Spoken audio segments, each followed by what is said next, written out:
Hello friends, welcome back to my channel. இன்றைக்கி நம்ம என்ன ரெசிபி பார்க்க போகிறோம்னா கருணைக்கிழங்கு ஃப்ரை எப்படி செய்யலான்றது தான். வாங்க இப்போ நம்ம வீடியோக்குள்ளே போகலாம். மிக்ஸி ஜாரில் ஒரு டேபிள் ஸ்பூன் பெருஞ்சீரகம் சேர்த்துக்கலாம், 15 சின்ன வெங்காயம், 5-6 காஞ்ச மிளகாய், ஒரு பெரிய துண்டு இஞ்சி, கொஞ்சமாக தண்ணி சேர்த்துட்டு நைஸாக பேஸ்ட் பண்ணி எடுத்துக்கோங்க. அடுத்தது கிழங்க வேக வச்சு எடுத்துக்கலாம். வானலில் 1 கப் அளவுக்கு தண்ணி சேர்த்துருக்கேன். தண்ணி கொதி வந்ததுக்கு அப்புறம் ஏற்கனவே கட் பண்ணி வாஷ் பண்ணி வச்சிருக்க கருணைக்கிழங்க இதோட சேர்த்துக்கலாம்.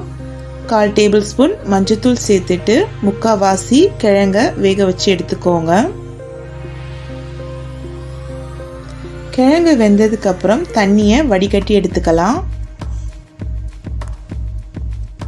பேனில் 4 டேபிள் ஸ்பூன் எண்ணெய் சேர்த்துக்கோங்க. எண்ணெய் சூடானதுக்கப்புறம் 1 டேபிள் ஸ்பூன் கடுகு சேர்த்துக்கலாம்.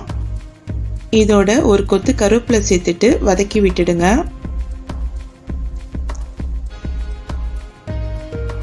நம்ம ஏற்கனவே வேக வச்சு வடிகட்டி வச்சிருக்க கிழங்க இதோட சேர்த்துக்கோங்க.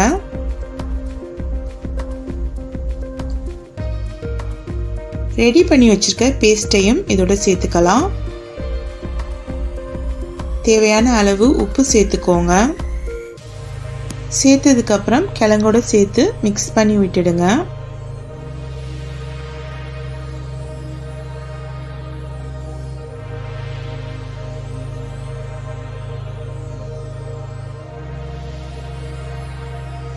கிழங்க ஃபர்ஸ்ட் ஒரு பக்கம் ரோஸ்ட் பண்ணி எடுத்துக்கலாம்.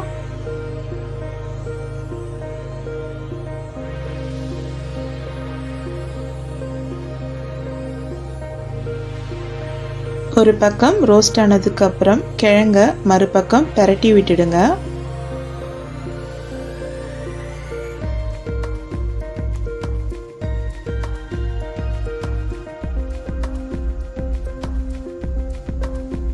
ரெண்டு பக்கமுமே நல்லா ரோஸ்ட் ஆயிடுச்சு. சூப்பரான கருணைக்கிழங்கு வறுவல் ரெடி ஆயிடுச்சு. செஞ்சு பாருங்க. மறக்காம உங்க கமெண்ட் சொல்லுங்க. See you in next video. Thank you.